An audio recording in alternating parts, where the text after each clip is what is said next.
Le damos la más cordial de las bienvenidas al maestro Rafael Barajas, mejor conocido como el Fisgón, excelente periodista, escritor, caricaturista y también director del Instituto Nacional de Formación Política de Morena. Querido Fisgón, ¿cómo estás? Bienvenido. Es un gusto estar contigo, Manuel, y estar con un indio patarrajada de Macuspana, como tú. Orgullosamente, Sí, claro, orgullosamente, orgullosamente, como querido debe de ser. Rafael. Como debe de ser y sobre todo porque este domingo habrá una convención nacional justamente de indios patas rajadas de Macuspana, todos orgullosamente en lo que se ha denominado como la celebración, ya no como la marcha, ya no como la manifestación ni el informe de gobierno, sino como una celebración. 48 horas faltan, querido Rafael, y todo indica que a partir de esas 48 horas, pues ya hay una oposición triste, deprimida, furiosa, furibunda y todo un movimiento bastante contento. ¿Cómo ves? Pues mira, es curioso porque lo que está haciendo el obradorismo es pues, retomar lo que siempre ha hecho. Es decir, yo recuerdo que, bueno, yo he marchado con López Obrador desde la década de 1980. Entonces, esto para el obradorismo, pues no es una novedad, es simplemente la prolongación de, de una forma de lucha. Y esto tiene que ver además con lo siguiente, mira, en la era neoliberal, el poder se concentró de manera muy grande en unos pequeños grupos. Entonces, hay todo un sector del país que no tenía acceso, vamos, ni siquiera, bueno, ya no digamos a las esferas del poder o de la toma de decisiones, no tenía derecho, no tenía acceso con mucha frecuencia ni siquiera a los medios y con mucha frecuencia ni siquiera a la academia. Entonces, el único espacio en el que se podía expresar este sector, pues era el espacio de la calle.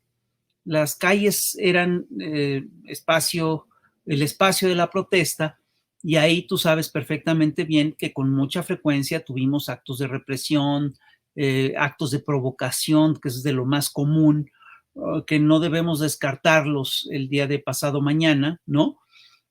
Pero era nuestro espacio. Es decir, yo marché con Andrés Manuel cuando llegó de Tabasco, protestando en el éxodo por la dignidad.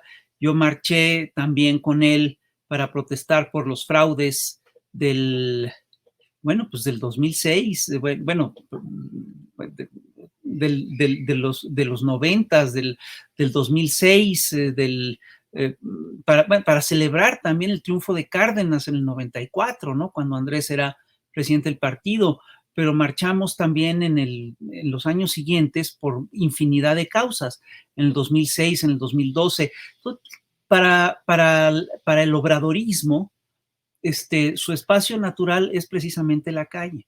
Para aquí ocurre un fenómeno muy curioso, porque la derecha mexicana pues tiene dentro de su programa de opositor, pues está obligada a mostrar músculo y fuerza en las calles. Y de hecho eso es parte, la toma de las calles es parte de las grandes estrategias de los golpes blandos de los tiempos modernos. Y en las semanas anteriores lo que vimos es un fenómeno muy curioso, porque vimos cómo la derecha efectivamente hizo un intento serio por tomar las calles en una alianza muy amplia, ¿no? Y bueno, pues yo sí estoy convencido de que esto es parte, por supuesto, de la lucha por el territorio y por los espacios. Entonces la derecha juntó un número importante de gente para ellos. Yo creo que nunca habían reunido por una cuestión política a tanta gente. Martí Batres dijo que eran 10 o 12 mil, parece ser que eran más. Según mis cálculos, deben de haber sido unos 40, 50 mil, cuando mucho. López Obrador dijo que eran alrededor de 80 y después dijo que se había equivocado, que eran menos. Yo calculo que eran como 40, 50 mil, que no está mal, pero perdón, con eso no llenas ni siquiera el Zócalo. Y la otra cosa es que ni siquiera llenas la plancha del Zócalo. Y la otra cosa es que pues el movimiento obradorista pues, es un movimiento que se sabe movilizar, que lleva años movilizándose y que no se va a dejar de movilizar. Y mira, yo quiero poner un contexto más general, quiero poner esta marcha en un contexto más general y esta lucha por las calles en un contexto más general. Lo que estamos viendo en todo el planeta es como la derecha, es como el neoliberalismo está entrando en una crisis profunda. Y cuando un régimen que lleva mucho tiempo siendo hegemónico entra en crisis, las opciones y las alternativas surgen de los extremos. Como el neoliberalismo fue un modelo que se corrió mucho a la derecha, entonces los extremos tienen sus peculiaridades. La derecha que surge de este neoliberalismo, la opción que surge por el lado de la derecha del neoliberalismo, es una opción muy conservadora, es una opción de derecha muy radical. En cambio, la opción que surge de las izquierdas es una opción bastante moderada hasta ahora. Es una opción que básicamente lo que busca es la recuperación del estado de bienestar, busca gobiernos de salvación nacional, etc. En cambio, del lado de la derecha, lo que estamos viendo es el crecimiento del fascismo, pues en todo el planeta. En Europa está muy claro. Ve el caso de Giorgia Meloni, ¿no? Que es una señora de Fratelli d'Italia, que acaba de ganar el poder en Italia, y que se dice orgullosa heredera de Mussolini, ni más ni menos. Ve el caso de Víctor Orbán, este personaje centroeuropeo que es de un derechismo y de un nacionalismo verdaderamente violentos. Ve el caso, ve lo que está ocurriendo en España, donde al PP, que era ya un partido de derecha, que tenía vínculos claros con el franquismo, le surgió a la derecha el partido que se llama, la agrupación esta que se llama Vox, que es abiertamente profranquista y abiertamente facha, ¿no? Y no debemos olvidar dentro de todo este paquete, pues el caso de Ucrania, ¿no? Es decir, el batallón Azov y todas estas cosas que se han dado en Ucrania, pues son parte de este proceso de ultraderechización de la izquierda. Y hay que decir una cosa, esto tiene varios efectos. En principio, la ultraizquierda se presenta como opuesta o contrapuesta a la derecha. Y esto permite un corrimiento hacia el centro de las derechas. Es como si sí, la aparición de grupos fachos pues hace, por supuesto, que el PP se vea más moderado, hace que el PAN se vea más moderado, ¿no? Y pero en realidad, estas agrupaciones siempre se han entendido históricamente. La ultraderecha y la derecha tienen muchos más vínculos que los que presuponemos. Esto te lo dice la historia de México y la historia de Europa. Y hay una cosa que también hay que subrayar, es que los tiempos en nuestro país han sido muy claros. El 7 de noviembre hubo un concierto nazi en la Ciudad de México, que no es cualquier chiste.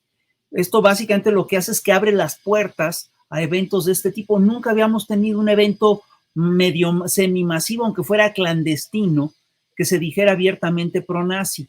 Que se manifieste ese concierto es preocupante. Y 2 semanas después se dio el congreso ultraconservador del CEPAC, donde vinieron, todos los dirigentes de la ultraderecha latinoamericana y algunos de la derecha norteamericana. Trump dio un mensaje, aunque breve. Estuvo Ted Cruz, estuvo Steve Bannon, que es el racista de cabecera de Donald Trump. Estuvo en contacto Javier Milei, Cast, es decir, toda la fachiza latinoamericana estuvo ahí presente, ¿no? Y entre medio, entre este concierto y este congreso, lo que tú viste fue la marcha de este sector derechista. Entonces, perdón, yo no puedo dejar de ver esto como un todo. Es decir, en política no hay casualidades. Yo sí creo que este fue un intento serio de la derecha mexicana por tomar las calles. Entonces, sí, lo que procede, la respuesta necesaria de cualquier gobierno, digamos, popular, era pues pelear las calles, tomar las calles. Es decir, no que estemos llamando a un pleito callejero, pero sí estamos, lo que estamos haciendo es ver quién tiene más capacidad de movilización. Y esto es muy importante porque el fascismo con capacidad de movilización es muy peligroso.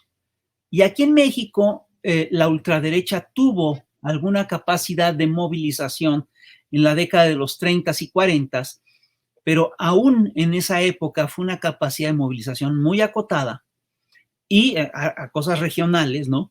Y en los tiempos, en las últimas décadas, la ultraderecha no ha sido capaz de hacer movilizaciones a gran escala.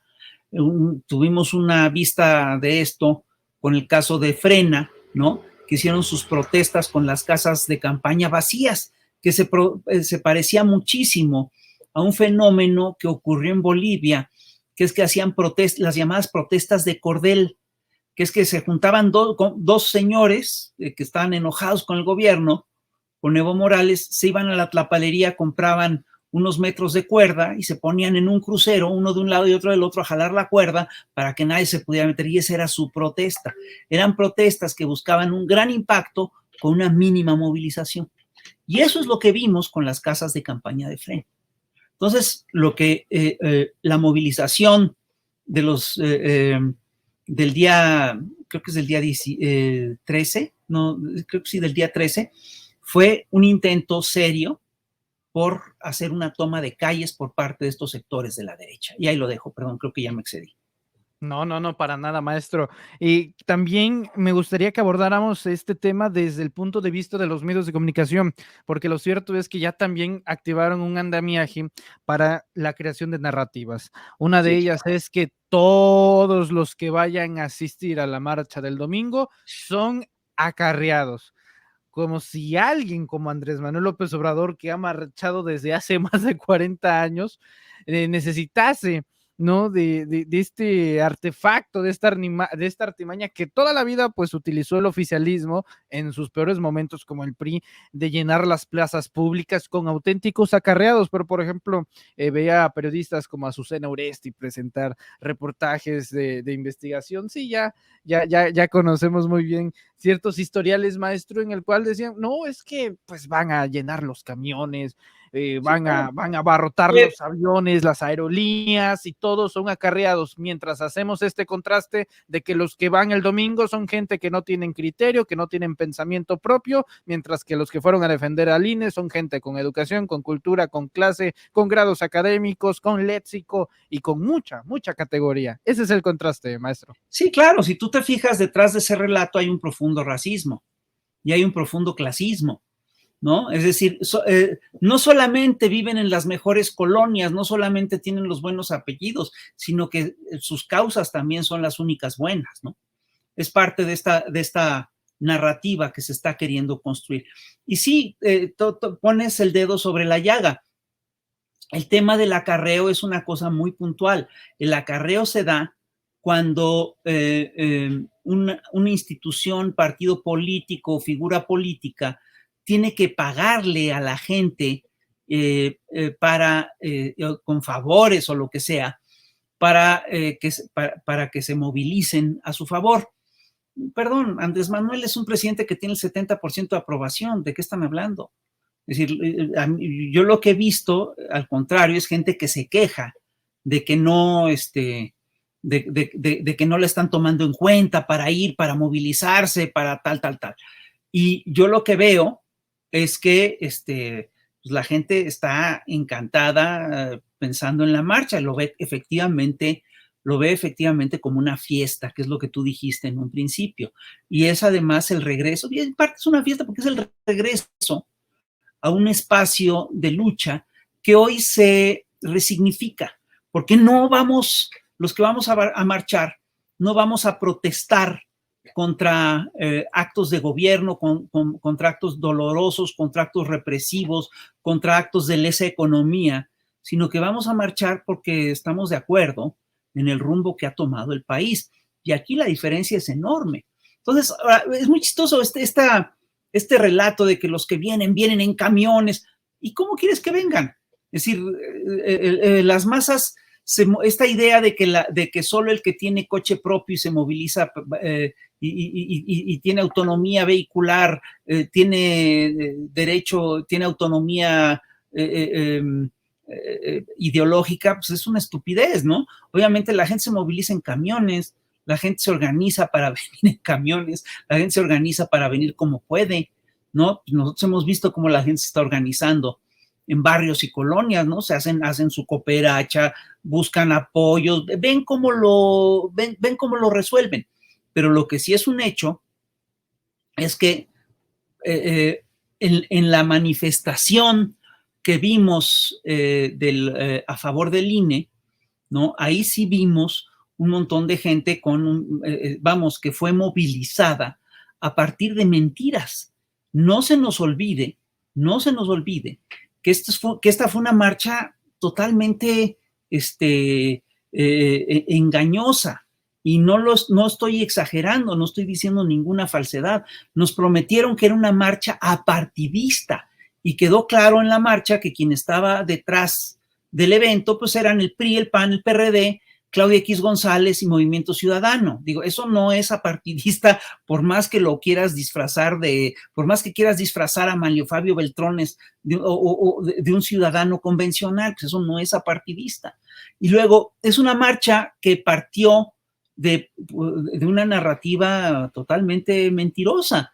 Es decir, parte de moviliza a la gente a partir de la idea de que el INE va a desaparecer, cuando eso no está en la ley, y lo vimos en un montón de entrevistas callejeras que hicieron muchos de tus colegas youtuberos, que llegaban y le preguntaban a la gente, oye, y también la de Juan Becerra Costa, ¿no? Que llegaban a decir, oye, el INE va a desaparecer. Sí, va a desaparecer y eso es gravísimo. Oye, ¿y en qué artículo está eso de que va a desaparecer el INE? Ah, no, pues habría que leer la ley. O sea, me pareció increíble, ¿no? Eso me pareció de veras fantástico, ¿no? Y la otra cosa es decir, tú revisas cómo fue convocada esa marcha y te das cuenta que es una narrativa absolutamente falsa, es una narrativa que no tenía nada de sustancia, es una narrativa, es decir, ese sector que marchó, una parte importante de ese sector que marchó, estaba claramente desinformada. Y también, digo, si nos metemos a ver ya al detalle cómo son las cosas, ahí sí vemos que hubo acarreo muy claro por parte de las alcaldías que maneja la oposición, ¿no? Vimos camiones de peceros, vimos reparto de dinero, y pues ¿de qué están hablando, no? Es decir, una cosa increíble. Y luego la otra cosa, lo que a mí me parece más extraordinario, lo que a mí de veras me causa verdadero estupor, es que nos dicen que fue una marcha en defensa de la democracia. Y resulta que los que convocaron esa marcha en defensa de la democracia son todos los grandes personeros del PRI, el PAN, el PRD, que han hecho los grandes fraudes de las últimas décadas. ¿Quién estaba marchando ahí? Entre otros, Roberto Madrazo Pintado, que es el que hace el fraude contra Andrés Manuel en 1994. Y este es el primer fraude que fue totalmente documentado para la opinión pública, lo documenta precisamente López Obrador. Es decir, resulta que Roberto Madrazo Pintado en las elecciones de Tabasco, para ganar las elecciones de Tabasco, gastó $70 millones. 70 millones de dólares. En el mismo año en el que Bill Clinton gastó $50 millones para ganar la presidencia de los Estados Unidos. Dime si eso no fue fraude. Digo, el fraude no es nada más el robo de urnas, el fraude es todo, el fraude son toda una serie de mecanismos que se aplican para violentar la voluntad popular. Es fraude, por ejemplo, el desafuero, desaforar a un candidato para sacarlo de la contienda, que es lo que hicieron con Lula en Brasil hace poco, que es lo que hizo Porfirio Díaz con Madero, que es lo que hizo Porfirio Díaz con Vicente Riva Palacio. Eso es fraude, por supuesto que es fraude. Y eso es lo que hizo Vicente Fox, que era otro de los convocantes de la marcha. A mí me pareció fantástico. ¿Y quién fue el beneficiario? Y ojo, en la campaña del 2006 se hizo fraude de muchísimas maneras. Uno de los mecanismos más gordos del fraude en 2006 fue precisamente la campaña negra. Bueno, los que hicieron la campaña negra también estaban ahí, en esta marcha de hace unas semanas, ¿no? Ellos también estaban convocando esa marcha, o sea, también son defraudadores. Margarita Zavala, la esposa de Felipe Calderón, que es el señor que se benefició con el fraude electoral del 2006, también estaba en la marcha, también era uno de los convocantes a la marcha. Luis Carlos Ugalde, el señor que solapó todo el fraude, también estaba en la marcha. El Bester Gordillo, la señora que negoció con Hernández, creo que es Hernández Flores, el exgobernador de Tamaulipas, que por cierto está en la cárcel, ¿no? Es decir, todos escuchamos la grabación de ella negociando con él votos el día de la elección, es una cosa increíble. Ellos son los que nos vienen a vender la idea de que ellos son los que marchan por la democracia. Perdón, ¿qué sigue? Es decir, que el Chapo Guzmán, el Mayo Zambada, la Tuta, los Zetas, el Z40, Genaro García Luna, Acosta Chaparro, Cárdenas Palomino, convoquen una marcha por la seguridad. Es que venga Marcial Maciel y Rosy Orozco a convocarnos una marcha para la defensa de la infancia mexicana. Es que es verdaderamente una tomada de pelo. Es decir, sí, yo sí te diría, los que marcharon el día 13, creo que es el 13, sí, ese día, pues sí, marcharon engañados, pues sí marcharon bajo premisas falsas, y sí, lo que tú dices es muy correcto. Una de las cosas que hay que subrayar en todo ese proceso es que esa marcha fue muy, muy publicitada, entre otras cosas por los grandes medios masivos de comunicación, que son parte del fraude, no nos engañemos. Maestro Rafael Barajas, el Fisgón, para finalizar, ¿con qué con qué advertencia nos deja? Porque siento que esta marcha al mismo tiempo sirve como punto de ebullición y de definición para varios perfiles políticos. Da la casualidad que hoy un senador viaja a Madrid, viaja a España en representación de nuestro país, y se dan estos estires y aflojas, ¿no? Interparlamentarios, estas cuotas de poder, también respecto a la sucesión presidencial. Es decir, también parece que la marcha va a funcionar como una especie de escaparate para definir los lados de la moneda en torno al Estado de México y Coahuila en lo pronto, pero también rumbo a 2024. ¿Con qué advertencia nos deja y sobre todo recomendaciones ya en el ámbito presencial? Porque muchos se dice, ya ve que la elegante alcaldesa de la Cuauhtémoc va a vigilar ahí que no haya acarreados ni nada por el estilo. A mí me da mucha risa porque mientras ella apenas aprendía a gatear y Andrés Manuel en el 88 iba haciendo el primer éxodo en contra de Salvador Neme Castillo acá en el estado de Tabasco. Pero más allá de eso, más allá de las provocaciones, los reventadores, los generadores de violencia, ¿cuál es la advertencia en torno al día después de la marcha? ¿Con qué México amaneceremos el lunes, Fisgón? Mira, yo creo que vamos a amanecer con un México movilizado. Y yo sí creo que es decir, la advertencia más importante es que no hay que dejar nunca las calles. Un movimiento que se desmoviliza es un movimiento que pierde. Nosotros no debemos de soltar la movilización. Y espero, mira, hay quien dice que es una de las últimas veces que vamos a marchar con López Obrador, que va a ser la última. Es posible que sí, pero francamente espero que no sea así. Espero que podamos marchar con él muchas otras veces, en muchas otras ocasiones.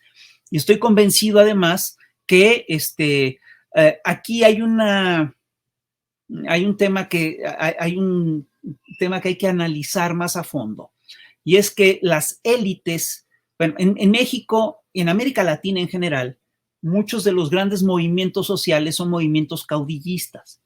Esto se debe al hecho de que no dejan que se consoliden las instituciones populares.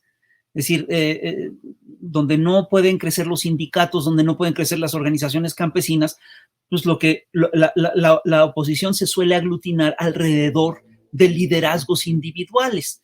Y esto ha ocurrido pues, en Venezuela, en Brasil, en México, en todas partes, por supuesto, ¿no?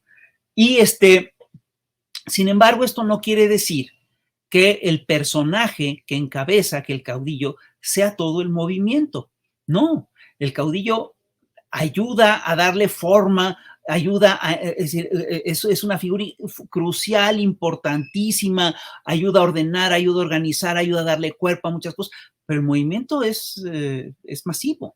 Es decir, y lo que vamos a ver el domingo es un movimiento realmente masivo. Es decir, yo he estado yendo a los estados y me encuentro con que lo que dice López Obrador sí es cierto. Yo me topé, el otro día estuve en Matehuala y pues escuchaba a la gente organizada que dice, bueno, queremos ir, pero es que ya no hay camiones, ya no hay quien nos rente un camión para el domingo. ¿Qué hacemos? Ya sacaron los boletos, ya sacaron las corridas. ¿Cómo le hacemos? Sí hay un problema de movilización y yo sí creo que la marcha va a ser muy grande, ¿no? Y yo sí creo, además, que es una marcha que va a demostrar que efectivamente es cierto que un porcentaje muy alto de la población apoya a López Obrador y que, bueno, es un porcentaje que rebasa con mucho a la oposición y, por supuesto, a las capacidades organizativas de la oposición y a las capacidades de movilización de la oposición. La lección que yo saco de todo este proceso es que no debemos de dejar la movilización. Mientras hay movilización, hay movimiento. Fascinante, maestro Rafael Barajas. Yo le agradezco mucho su tiempo, su presencia, su análisis y sus comentarios en este espacio informativo de Sin Máscaras. Ahorita que hacía usted la lista del Ballester, de Madrazo, de pura gente fina. Se me quedaron muchos en el tintero, esta Cabeza de Vaca. Son Ulises cosas Ruiz. Claro. Es decir, puro demócrata, ¿no? Pura gente fina, de valores, impolutos, puritanos, no, hombre, sonó prácticamente a un universo paralelo, maestro. Entonces, así es. Entonces es lo que nos toca. Maestro, ¿en dónde lo podemos encontrar en redes sociales, sobre todo los domingos en El Chamuco?